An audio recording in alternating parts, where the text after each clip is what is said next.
Hello everyone, and welcome to the Lambda Expressions lecture. So in this lecture we're going to be learning about Lambda expressions, what they are, and how to use them. So we're going to start with a brief presentation, just describing Lambda expressions purely in words, and then we'll learn how to do it in the live code session. So one of Python's most useful tools, and a lot of times it's really confusing for beginners, is the Lambda expression. And what the Lambda expressions basically allow us to do is create anonymous functions. So just quickly make ad hoc functions where you don't want to spend the time defining an entire function using a def statement. So what is Lambda? Lambda's body is going to be just a single one-line expression. It's not going to be a block of statements. And the Lambda's body looks really similar to what we put in a def's body return statement. So you can simply type the result as an expression instead of explicitly returning it. And then, because it's limited to just like a one-line expression, it's going to be less general than a def function. So when are you going to use Lambda?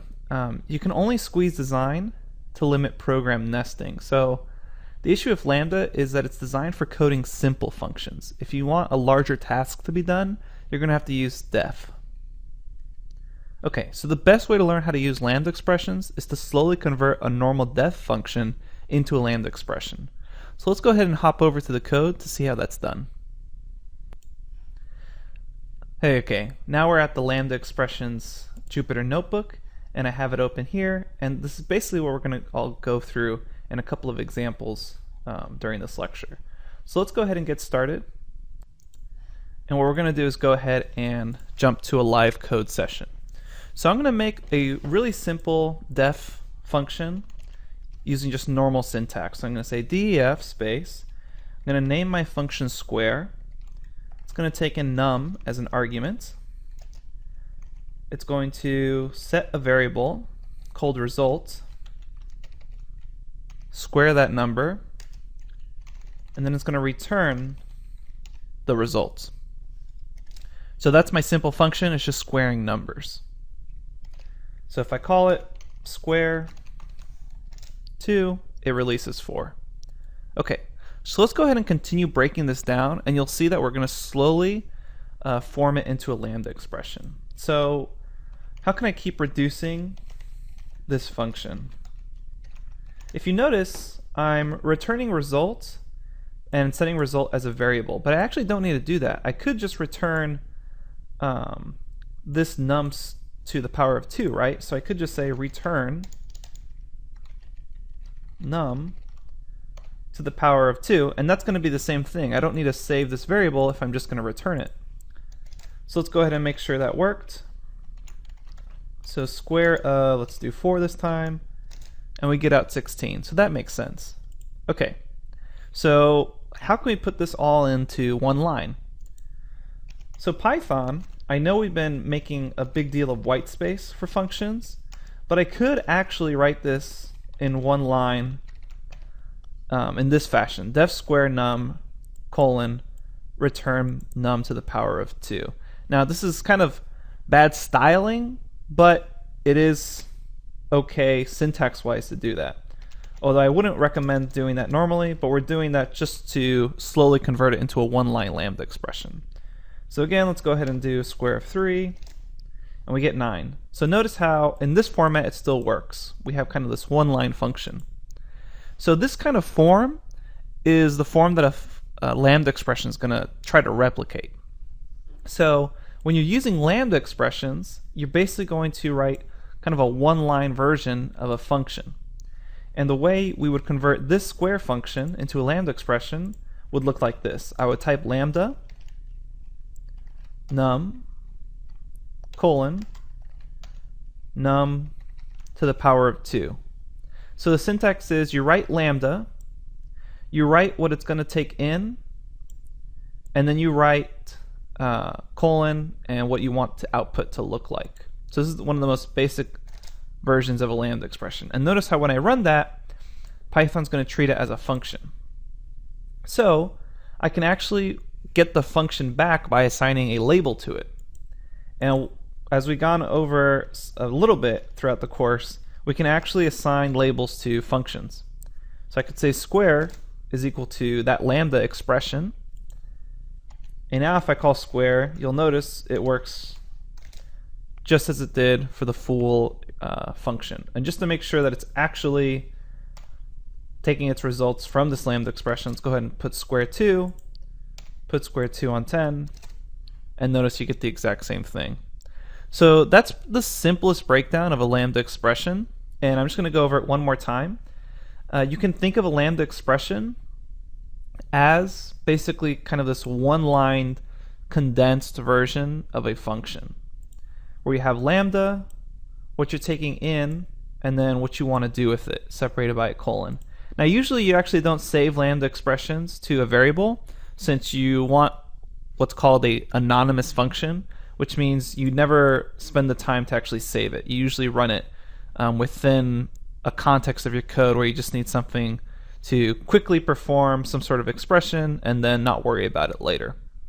So let's go ahead and go through a couple of more examples and really drive this lambda syntax into our head. So I'm going to say, let's make an example to check if a number is even using lambda expressions. So I would say lambda, I want to take in a number, num, and how do I check something is even? Remember, if the mod is equal to, the mod 2 is equal to 0, then you know it's even. So I'm going to say num mod 2 equal to 0. And there's my even function, or function to return a Boolean, right? So I can set that equal to even, that lambda expression, and now I can check if numbers are even.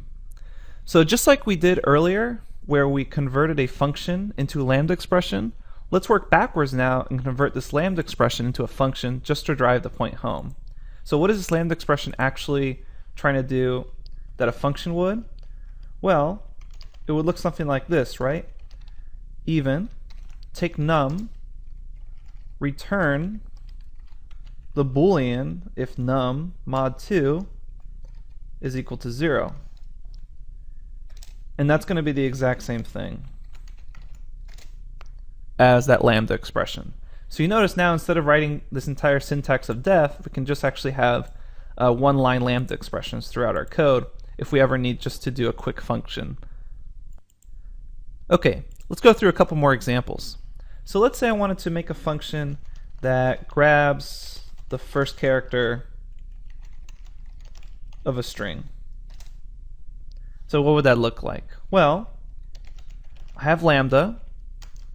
I'm going to take in some s, some string, and I know the first character is just going to be the 0 index there, right?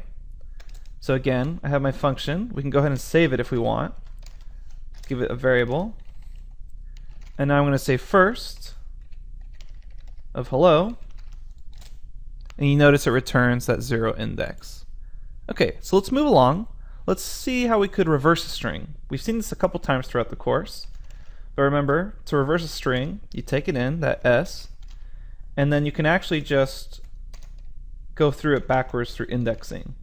Hopefully you remember this from your indexing lecture.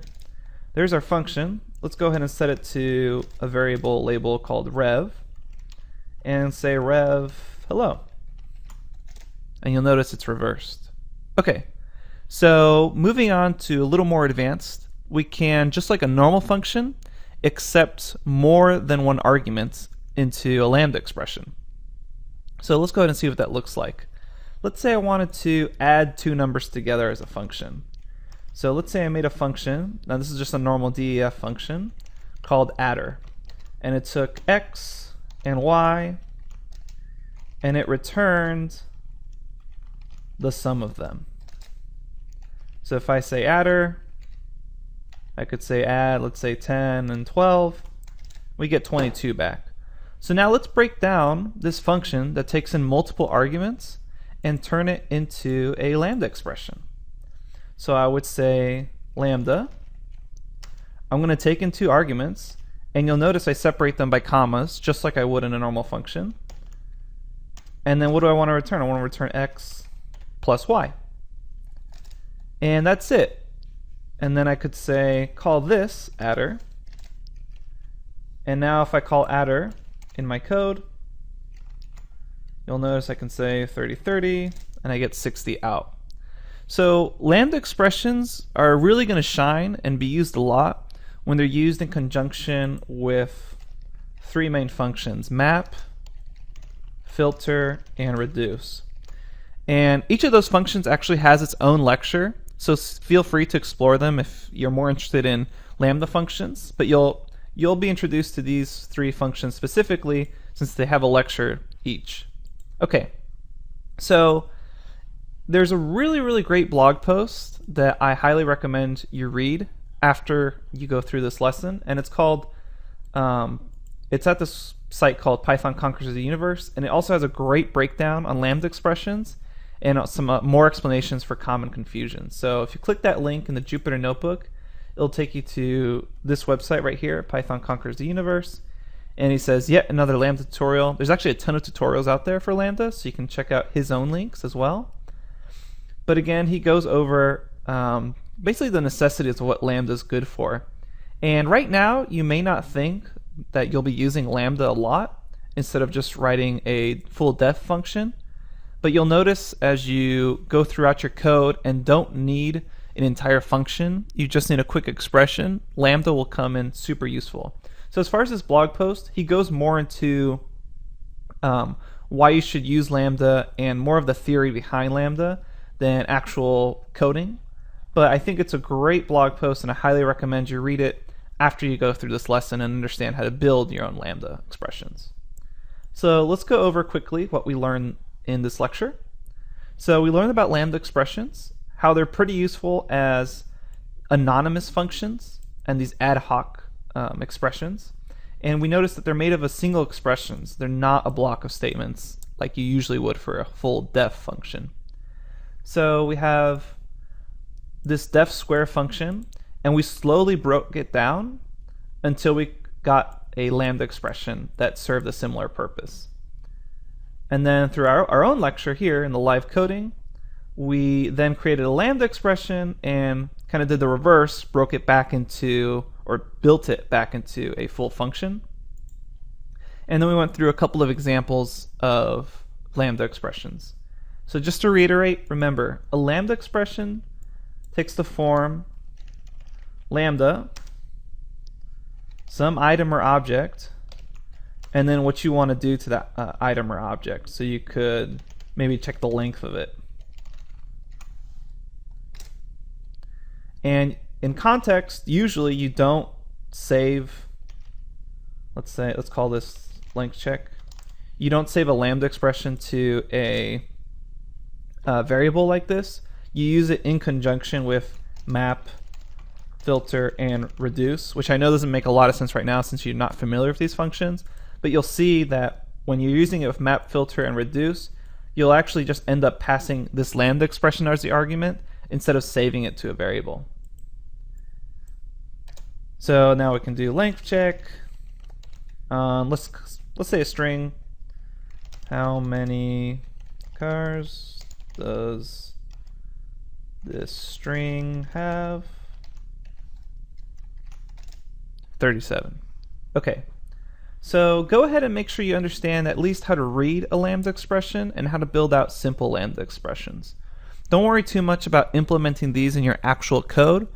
As you get more and more advanced in Python, you'll suddenly feel like, hey, maybe I can use a Lambda expression here instead of writing this full function. Okay, so that's it for this lecture on Lambda expressions. Hope you enjoyed it. Hope you got something useful out of it. And I'll see you at the next lecture. Okay, thanks everyone.